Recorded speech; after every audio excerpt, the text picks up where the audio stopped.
been 21 days since the disappearance of Nicola Bulley. Police said she had significant issues with alcohol, which was brought on by her ongoing struggles with menopause.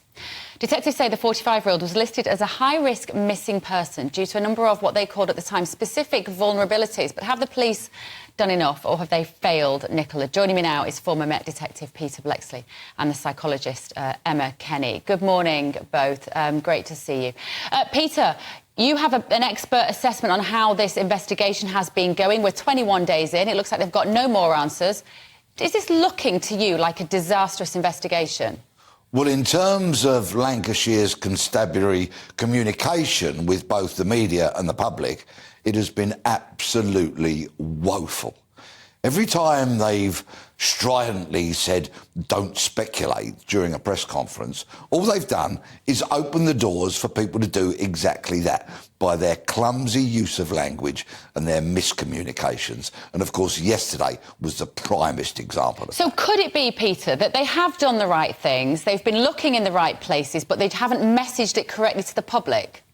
Quite possibly, although a lot of people reasonably are saying, why are they so wedded to this idea that Nicola went in the water? Because they are still yet to give us the evidence to tell us what it is that made them so convinced that that was their primary strategy. And remember, yesterday, they once again said there is no evidence of any criminal activity or any third-party involvement. Emma Kenny, here's my theory. It's not about what's happened to Nicola, because I think it's completely inappropriate to speculate about that. But my theory of what might have happened with the police is that perhaps she has these notes on her record that they visited the home in January. We don't know the details of that particular visit by effectively a social worker, a community support officer, and perhaps the police. And from there, perhaps they've made an assumption. This is clearly somebody who was in a position to take her own life, and they've just focused on the river.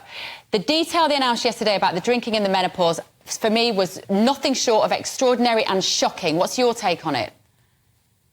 Yeah, I mirror that, because there's 13 million women on average going through the menopause in the UK at this moment in time. And a lot of those will, for example, drink a little more than usual and feel more vulnerable. And they're not just disappearing every single day. There would be a whole deficit in our population if that were the case. But I think that it's helpful for the police to be able to hang on to that, so that some of, as was just noted, the failures that I do think the speculation have started to actually have some reasonable explanation for, such as they didn't cordon off the area and so on and so forth. And there are lots of things that I've listened to where police officers have come out and talked about that from their prior experience.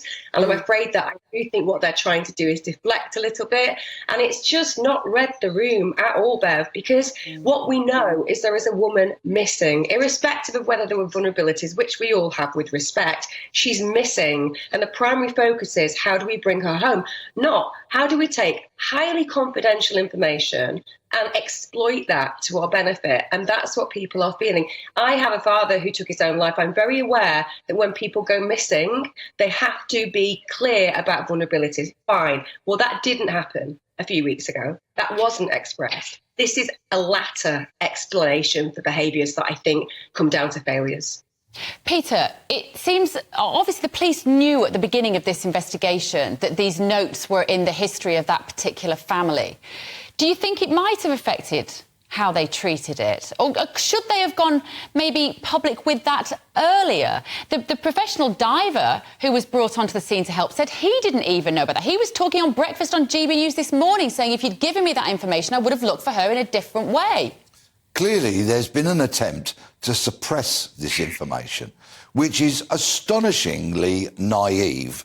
The family must be talking to the police, and I would strongly suspect that the police have been trying to give them some advice with regards to the media. Well, my advice would be never take any media advice from Lancashire Constabulary, because if this is an example of their work, they clearly don't know very much at all about how to handle information, when to divulge it, what to divulge, and of course, if you don't trust the messaging, you're not going to trust the investigation. Emma, that word trust is absolutely critical here, isn't it? In your experience, you've worked with families, as you say yourself, you very sadly lost your father to this, to suicide. I imagine that the relationship between the family and the police officers who will be in and out of their house at this time is absolutely critical. It's paramount, and I do feel that the family and the friends have had some real frustrations from the get-go. When you have a human being in your world that is just the most priceless individual and they're lost, they've disappeared, and the reality is there is no explanation. You know, she could have drowned, she could have taken her own life, she could have been abducted.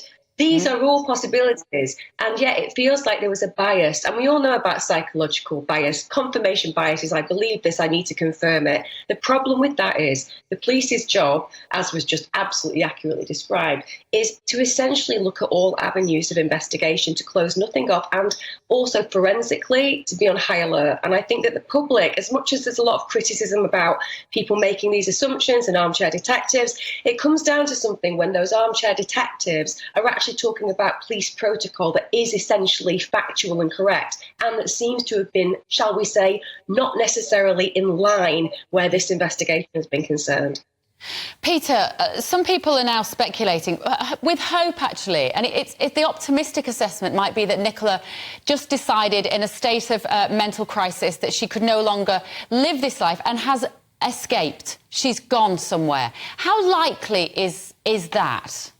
Well, the police have told us that there is a pathway up towards Garstang Road, which they cannot be 100% convinced that Nicola hasn't passed through that way because there's not sufficient CCTV. So there is always the possibility that their working hypothesis, their theory that Nicola went into the water might not actually be what actually happened. But we shall have to wait and see. Of course, everybody longs for a satisfactory resolution to this, but sadly, as time goes on, I think that more and more unlikely. What would you be doing now, Peter, if you were in charge of this investigation now? I know you would have done things differently perhaps from day one, but if you were to step into this now, what would your strategy be? Well, having sacked the media team this morning, which would have been the first thing to do if I ruled the Lancashire Constabulary, I would once again be trying to put the genie back into the bottle in certain regards in trying to regain public confidence, because we know there are still motorists that passed along that road that may have dash cam footage, for example, that may have seen something. And so to get the public confidence and trust back, I would be appealing to those people and really trying to repair the damage that has been done. But it's been so catastrophic now that I fear that simply might never be achieved. Well, we've all got our fingers crossed for a positive resolution to this story, haven't we? Thank you both so much, Peter Bleksley and Emma Kenny.